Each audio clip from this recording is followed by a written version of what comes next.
दोस्तों ये है भारत जो आज अपनी ही ज्योग्राफी के जाल में फंसता जा रहा है। ये समुद्र, पहाड़ और इंटरनेशनल बॉर्डर्स जो आज तक हमें बचाते आए हैं, अब वही हमारे खिलाफ यूज हो सकते हैं। सुनने में ये स्टेटमेंट झूठा लग सकता है, लेकिन रीसेंट साइंस इसी तरफ इशारा करते हैं कि जिस ज्योग्राफी के चलते इंडिया हमेशा दुनिया की सबसे इंपॉर्टेंट जगह में से एक था, वही अब इसके खिलाफ काम कर रही है। और अगर इंडिया ने अपने बॉर्डर्स को स्ट्रेंथन नहीं किया तो ये हमारे देश की नेशनल सिक्योरिटी पर बैकफायर कर सकता है। अब हम ऐसा क्यों कह रहे हैं और आखिर वो क्या रीजन है जिसकी वजह से इंडियन ज्योग्राफी डाउनफॉल पर है?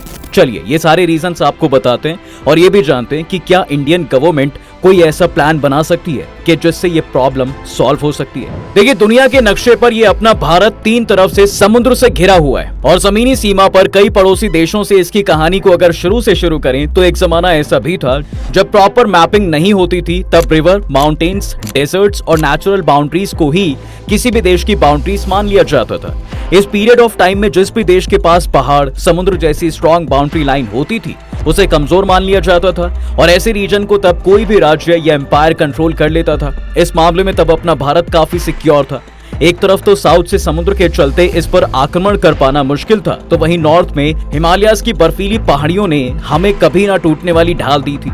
लेकिन फिर जब ब्रिटिश एम्पायर का भारत में राइज हुआ तो समुद्र से मिलने वाले प्रोटेक्शन कहीं धुंधले पड़ गए। तभी तो ब्रिटिशर्स इतनी तेजी से भारत पर अपना कंट्रोल जमा पाए। फिर 1947 में आजादी के साथ ही न केवल भारत एक नया देश बनकर उभरा बल्कि इसकी बाउंड्रीज भी बदल गई। ऐसे में आज के कॉन्टेक्स्ट में अगर हम इंडियन मैपिंग को देखें तो इस हिसाब से भारत की ज्योग्राफी आज भी इसे कई बेनिफिट देती है, लेकिन इनसे आने वाले डिसएडवांटेजेस भी हमारे देश पर भारी पड़ते हैं। सबसे पहले बेनिफिट की बात करें तो इसमें सबसे बड़ा एडवांटेज हमें नॉर्थ में हिमालय से ही मिलता है। इन पहाड़ों के चलते ही कोई भी आर्मी कभी हमारे देश पर आक्रमण नहीं कर पाई।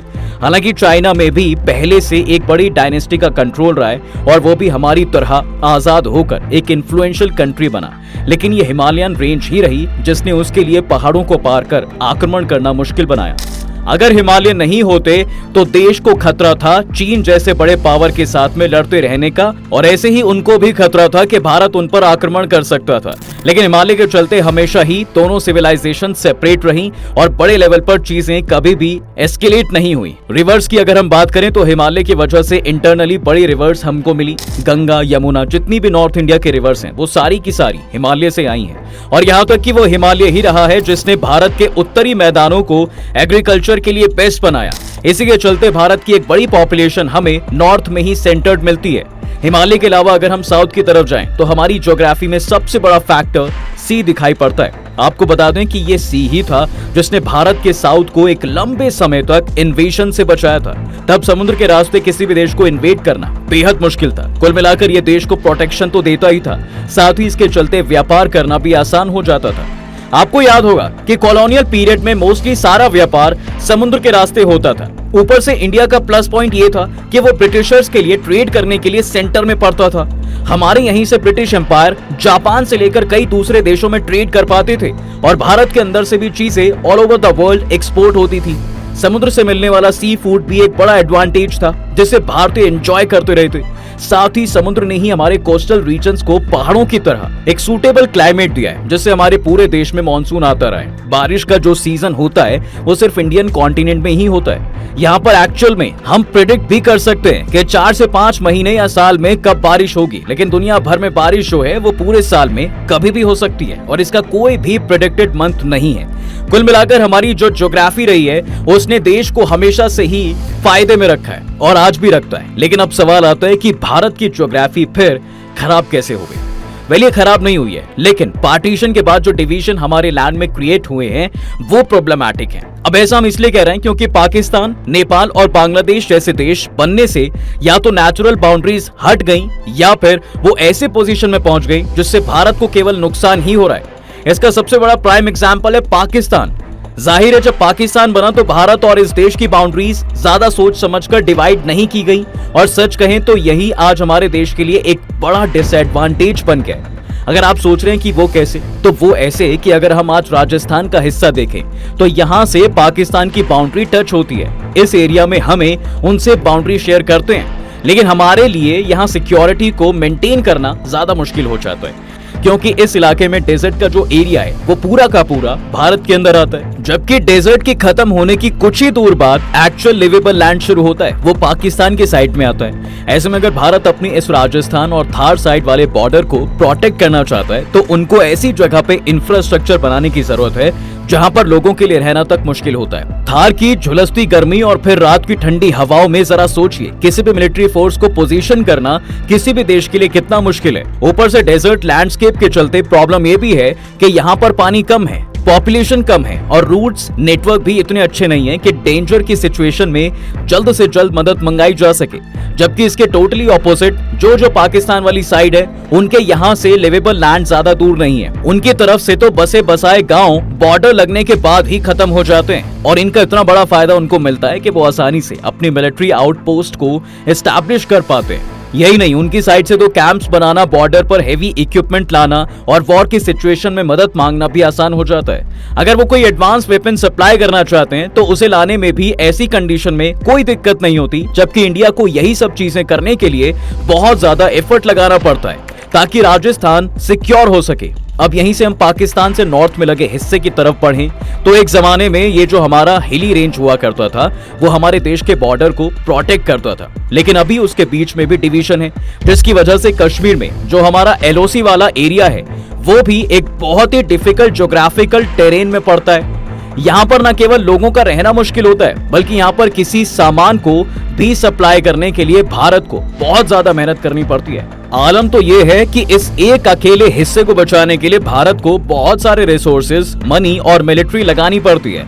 कुल मिलाकर कहा जा सकता है कि इंडिया को इस जगह से भी अपनी पोजीशंस को मेंटेन करने के लिए काफी एफर्ट्स लगाने पड़ते हैं। देखा जाए तो यही पॉइंट्स इंडिया को काफी वल्नरेबल बनाते हैं। करगिल के वॉर में भी भारत के सामने यही एक बड़ी पोजीशन थी, जब पाकिस्तानी सेना ने द्रास से लेकर भारत के कई चेक पॉइंट्स पर अपना कब्जा जमा लिया था तो भारत को उसे वापस लाने में काफी परेशानी हुई थी। हालांकि हम ये युद्ध जीते थे, लेकिन इसकी कीमत भारत ने अपने कई सैनिकों को खोकर ही चुकाई थी। कुल मिलाकर इन फ्यूचर भी अगर ऐसी कोई परेशानी होती है तो भारत के सामने चैलेंजेस बड़े हो जाते हैं। इसी तरह अगर हम वेस्ट में जाएं तो बांग्लादेश आज भले ही हमारा अच्छा दोस्त है, लेकिन ज्योग्राफिकली देखें तो इसके अलग होने से भारत के हाथ से बहुत कुछ चला गया। सबसे पहले तो सबसे फर्टाइल एग्रीकल्चर लैंड भारत के हाथ से चले गए, उसके बाद रिवर नेटवर्क्स का एक बड़ा हिस्सा भारत के हाथ से चला गया। साथ ही जब बांग्लादेश पाकिस्तान को मिला तो तब भारत के इकोनॉमी का एक बहुत बड़ा हिस्सा बांग्लादेश बनाता था, मगर पार्टीशन के चलते वो सब भी तब भारत की झोली से निकल गया। कुल मिलाकर भारत ने बंगाल से एक बड़ा जमीनी हिस्सा तो खोया ही, साथ ही ज्योग्राफिकली भी उसे नुकसान हुआ।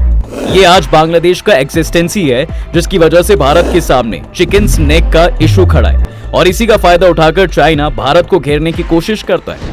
आज अगर आप जियोपॉलिटिकली इंडिया के रिश्तों को देखोगे तो भारत के पड़ोसी ही उसके लिए एक बड़ी प्रॉब्लम बनते जा रहे हैं। इस ज्योग्राफी के चलते ही एक तरफ जहां पहले हम एक नेबर फर्स्ट पॉलिसी पर काम करते थे, वहीं इस पर जरा से शिफ्ट से अब हमारे दोस्त ही हमारे दुश्मन बनते जा रहे हैं। एक जमाना था जब 7 पड़ोसियों का होना हमारी ताकत था, लेकिन अब भारत को इन 7 को खुश रखना मुश्किल हो रहा है और इसी के चलते भारत कई दुश्मनों से घिरा घिरा सा नजर आता है। इसमें एक सबसे बड़ा फैक्टर चाइना भी है, जो सभी देशों में डिप्लोमेटिक खेल खेल कर उसे भारत के खिलाफ कर रहा है। शुरुआत पहले उसने श्रीलंका से की थी, लेकिन फिर यही खेल उसने नेपाल, भूटान और अब बांग्लादेश में भी खेलना शुरू कर दिया है। और मालदीव को तो चाइना ने किस तरह से भारत के खिलाफ किया है ये किसी से छिपा नहीं है। बात पहले अगर नेपाल की करें तो इस देश के साथ भारत का याराना सदियों पुराना है। न केवल ज्योग्राफिकली बल्कि कल्चरली, रिलीजियसली और सोशली भी हमसे बहुत जुड़ाव है। लेकिन फिर इसके साथ रिश्ते तब खराब हुए जब नेपाल की चाइना से नजदीकियां बढ़ने लगी। इसी बीच नेपाल में राजनीतिक सत्ता भी बदली और इसके बाद दोनों देशों में 14 मुद्दों पर समझौते हुए। ट्रेड को बढ़ावा देने के लिए चीन तिब्बत रेल लिंक समझौता सबसे खास रहा, लेकिन जहां इन दोनों का रिश्ता मजबूत हुआ वहीं भारत को दोहरा झटका तब लगा जब नेपाल ने चीन के साथ सागर मठ फ्रेंडशिप नाम के मिलिट्री एक्सरसाइज में शामिल होने के लिए हामी भर दी, जबकि इसके विपरीत उन्होंने भारत के साथ होने वाली मिलिट्री एक्सरसाइज के लिए इनकार कर दिया। इससे साफ हो गया कि भारत का दोस्त भी आज चाइना के दम पर उछलने लगा है। अब इसे चीनी जादू कहा जाए या नेपाल की कूटनीति चाल के वक्त आने पर उसने चाइना से नजदीकी बढ़ा ली और कमाल की बात है कि भारत अपनी डिप्लोमेसी से इसे रोकने में सक्षम ही नहीं हो पाया। ऐसे ही चाइना बांग्लादेश में भी करने की कोशिश कर रहा है। हालांकि भारत और बांग्लादेश अच्छे दोस्त हैं, हमें ये नहीं भूलना चाहिए कि यहाँ के लोग भारतीयों को लेकर काफी एंटी इंडिया हैं। वो ना तो केवल इंडियन से नफरत करते हैं, बल्कि क्रिकेट जैसे मजेदार खेल में भी भारत के खिलाफ उनका एंटी स्टैंड साफ दिखाई पड़ता है।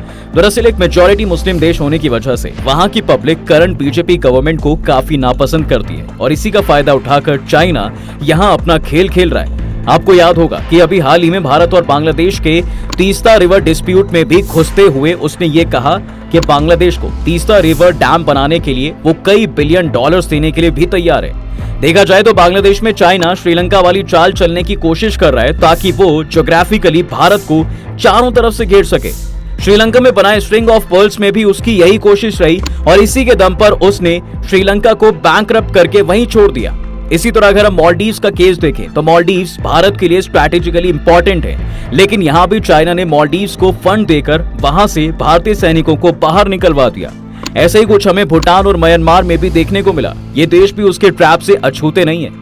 दरअसल चाइना जानता है दोस्तों कि करोड़ों के इन्वेस्टमेंट से वो दोनों देशों में अपने पैर पसार सकता है और भारत की फॉरेन पॉलिसी को धाराशायी कर सकता है, और कहीं ना कहीं वो ऐसा करने में सफल भी हो रहा है। तभी तो दोनों देशों के बीच ट्रेड और इन्वेस्टमेंट भरपूर हुआ है।